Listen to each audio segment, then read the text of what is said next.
ওই লালু, বেটা জোয়ান পোলা, বইটা ধরস না।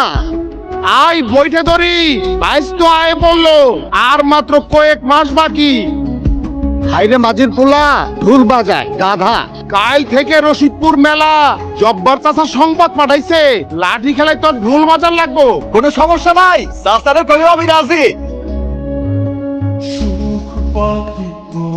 মাথা ফেটে গেল তো? হ্যাঁ তাই তো দেখছি। মাথায় সেলাই লাগবে, লোকটাকে ডাকো তো। এই যে ঢুলি, রাজকন্যা তোমাকে ডাকে। আরে ও লালু, এই মায়া না প্রতি বছর বাইসে মারা দেয়। তোমার তো মাথা ফেটে গেছে। ও কিছু না, আমি দেখলাম তো, খুব জোরে লেগেছে। এই যে ঠিক হয়ে যাবে। না পেট ঠিক হয়ে যাবে, সেলাই দিতে হবে। আমার সাথে ডাক্তারখানায় চলো। লাগবো না, দু বাগার চাবায় মাথায় ঘষা দিলেই ঠিক হয়ে যাবে। গরিব মানুষের গরিবই ওষুধেই কাম হয়ে যায়। রাজকন্যা, বেলা হয়ে গেল, হুজুর সন্ধ্যার আগে আপনাকে বাড়ি ফিরতে বলেছেন। ডাক্তার দেখিয়ে নিও।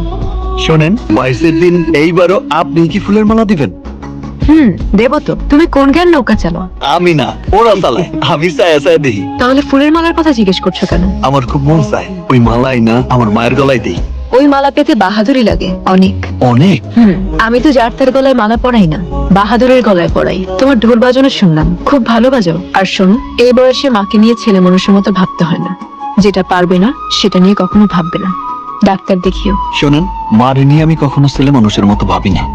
ওই মালা আমি মায়ের গলায় পরামই। লালু মাঝি ভইয়া, বাইশ জিতা ফুলের মালা মায়ের গলায় দিব, এই কথায় আরো হাসবা নাকি? হইছে হইছে চাচা। কিরে লালু, হাসাই তুই হাল ধরবি? জি। জীবনে তো বইটা ধরেও দেখাস নাই। তোর বাপের এত সুন্দর নাও, বাড়ির সামনে খাবি খাইতেছে। তালুকদার সাহেব, জয়নাল চাচা অভিজ্ঞ মানুষ। ঠিকই কইছে। না তালুকদার, আমার বয়স হয়েছে, এইবার আমারে মাপ দেন। গত বয়সে দেখলেন না, না ওর গলই সিধা রাখতে পারলাম না। ও গোমতে বাহাউদ্দিন শক্ত পোক্ত। মানে কেমন মেন মেনাইতেছে?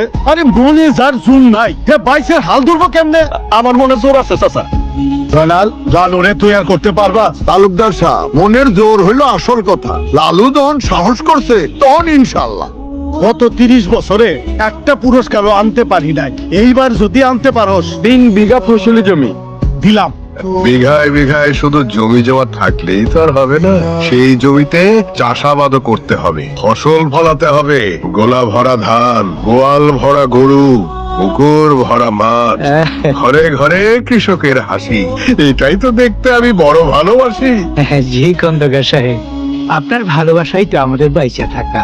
সবাই তো আপনার সম্মুখে আইসা কথা বলার সাহস রাখে না, তাই দায়িত্বটা আমার কাঁধেই বর্তায়। ডিপ টিউবওয়েলটা সংস্কার না করলে এইবার চাষাবাদ করা অনিশ্চিত। গত কয়েক মাস ধরে অফিস পাড়ায় বহুবার যোগাযোগ কইরাও ডিপ টিউবওয়েলের সংস্কারের ব্যবস্থাটা করতে পারি নাই। এখন আপনি শেষ ভরসা। সকলের শেষ ভরসা আমার নানা যান। গঞ্জে গিয়ে আজই ডিপ টিউবওয়েল সংস্কারের ব্যবস্থা করবেন, নইলে আপনার সঙ্গে আমার আড়ি। হায় হায়, কেমনে থাকিব আমি বাড়ি, যদি রাজকন্যের সহিত বাক্যালাপ করিতে নাহি পারি। মেম্বার, নিশ্চিন্তে বাড়ি ফিরে যাও, সকলকে জানিয়ে দাও ডিপ টিউবওয়েল সংস্কারের কাজ হবেই হবে। এই বুড়ো, পলকহীন দৃষ্টিতে কি দেখছো? দেখছি আমার মাতা খাদিজা বেগম, আমার কন্যা তোহরা বালকে।